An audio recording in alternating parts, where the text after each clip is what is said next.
peace has cost you your strength. Victory has defeated you.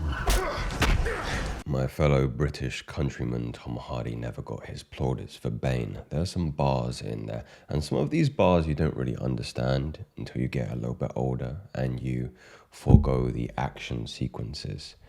Peace has cost you your strength. Victory has defeated you. This is the modern parasite, and I think, while I agree with the sentiment, we can make this more appropriate for the atypical man, for the typical man, I should say. Strength is the price you pay for comfort. Comfort has defeated man.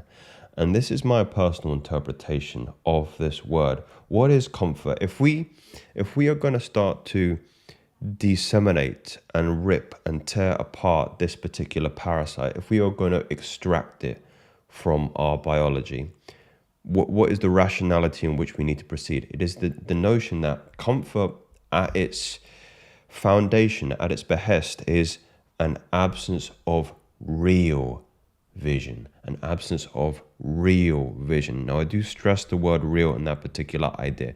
So let me dress this up. I'm going to try and make this short as best I can, nice and concise. The inspiration from this came from accountabilio. So this notion that the parasite of pleasure, the parasite of pornography, adult material, is one of the mechanisms in which this comfort is kind of distilled and diluted into man, shredding him of his strength, making him pay his strength. So you can start to see themes here on how this happens, and irrespective of the emotional state that an individual is in, you feel happy, PMO, and the acronym porn, masturbation, orgasm. Boredom, PMO, anxious, all results back to this same thing. So what this individual decided to do was observe themselves fully. Every time my operating system would glitch and start urging for PMO, I'd sit down and jot the data I could, the day, the time, the trigger, the urge intensity. And then I'd almost give the urge or version of myself that wanted to PMO a persona. I'd call it the parasite. So this is the notion. This is the comfort parasite. Here's a description, my idea of what this parasite looks like. It would be exciting to watch X genre adult material. It's been a while since you watched that, and it beats being bored and lethargic. This is the crippling of the dopaminergic system in modern man's mind. And also, you'd regret the relapse so much that you'd make up for it tomorrow by being super productive. It's again interesting the rationalizations that come to mind. Because this streak doesn't feel right anyway, and you shouldn't eat sugar anymore. So just relapse now, and then we can start afresh. I've had that exact dialogue, the parasite speaking to me in almost the identical way. So how does this relate to this idea of comfort being an absence of vision, victory costing you your strength? After identifying the lies of the parasite, I then write what the true me wanted. This is where I really need to stress that word, real vision. Yeah, I'll talk about this at the end.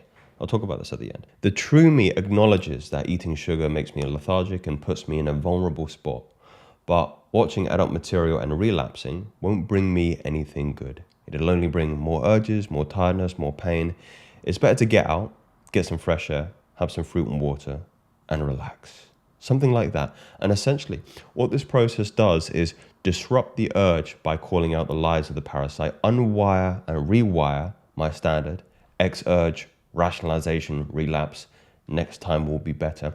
This is the cycle. This is the loop. This is what many of my clients actually approach me with. They find themselves rationalizing, they relapsing, and then next time I'll actually start cleaner, fresh. It will be different this time, and then it keeps on going and going and going. And this becomes the standard way to deal with urges. Whereas you can input number 3, communicating with myself, choosing to respond instead of react, leveraging things like breath work, meditation, exercise that exercises that are essentially strengthening the prefrontal aspect of the brain, which is the more logical top-down control sectors. But the reason I wanted to share this with you is because I felt like this individual actually, they missed something. They did miss something. It's a tremendous post. I appreciate you, Accountabilio. I believe that's your name. Killing the parasite really comes at behest of identifying this particular section here, which is the notion that without real vision, you will have no real rationality to cut the parasite growth. So there is a narrow way out. There is a narrow way through, as Paul Atreides would say. It's a personal manifesto. It's some kind of organized document, some kind of organized piece of writing that you have poured your values and morals and virtues and vision into, that this requires some time. It requires detailed thinking. It requires thinking at a very, very basic level. It's interesting to me. I think I've said this before, but a lot of people don't think. They ruminate and reiterate other thought patterns. Critical thinking really is lost nowadays, especially with the influx of things like AI and just parroting other people's beliefs on YouTube. Or critical thought is kind of lost. A lot of people's ideas of what they want in life actually just come from, it's a dream. It's not a vision. Yeah, just because you saw your favorite crypto trader on IG driving a Lambo truck, like a lot of guys will call that a vision. It's not a vision, it's a dream. It's something that's very fleeting, finite and ephemeral. You haven't put your morals, values and virtues into it. You cannot create a vision that's predicated around the principle of pleasure, because it's too fragile, it's too surface level. It doesn't hit you on an emotional level. Your vision has to inspire a sense of, well, I kind of said it previously, it has to incite an emotional response in you. It has to be of the heart.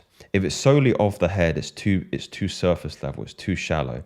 You will not find the passion and strong enough will in order to execute on the actions that you need to do. So that's why I say comfort is an absence of real vision. Real vision. I mean, even take the clip that I shared at you at the start. Batman's in a situation, Bruce Wayne's in a situation where the love of his life has been killed, right? He's getting older, he's bruised, he's broken, he's living like a hermit in the film, The Dark Knight Rises, the last one. And he has no real vision. So comfort has defeated him. Victory has defeated him. Peace has defeated you. That's what Bane says. When there is a lacking of real vision, forward thinking, and that's a masculine principle, by the way, it's of logic, it's of rationalization, it's of the future, it's of prediction, it's playing chess and knowing the 10 steps that you're going to do before you've even taken the first. That's the principle of the masculine. But even me saying that, there is a lack of that. And I find myself falling back into that comfort. Don't worry, it is very, very, it's seductive. It is. But I'm just going to go through with what I put down here. So men need a detailed vision that is greater than the desire for comfort. Okay, we've established this. Childish dreams over visions. Visions have feasibility tacked onto them. You have to be able to set a path before your feet. So the real notion of why a childish dream isn't very, very compelling, because not just emotionally, we talked about the emotional aspect, but the feasibility to it. If a vision lacks feasibility, then it's very unmotivating, because you're almost overwhelmed before you start. So he who has a why to live for can bear almost anyhow. Very classic Nietzschean quote. I also think it's important that men have an anti-vision, which is a clear set of criteria. It can be very difficult to start off from the perspective of what do I want, because the paradox of choice is too great. So a better way to look at it is, what do I not want? And the prospect of loss in this way is more motivating to gain. So maybe you do not want to depend on a location for your employment. That is something I knew for a fact I did not want. I knew that I wanted to be able to work where I wanted to work, irrespective of time and irrespective of location.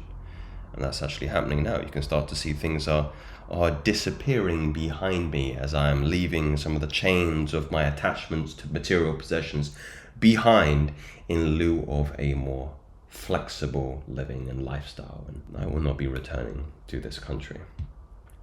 But that's a Patreon video you can watch if you're interested in more lifestyle related, more life design, really interesting stuff coming on the Patreon, guys. If you haven't subscribed already, subscribe to the Patreon. Good stuff. I'm going to do some live calls soon as well. So I hope this was clear. This has been a longer video than I anticipated it being, but I hope it was valuable. I hope you found some fruits in there. And these are not theories, these are facts. Speak soon.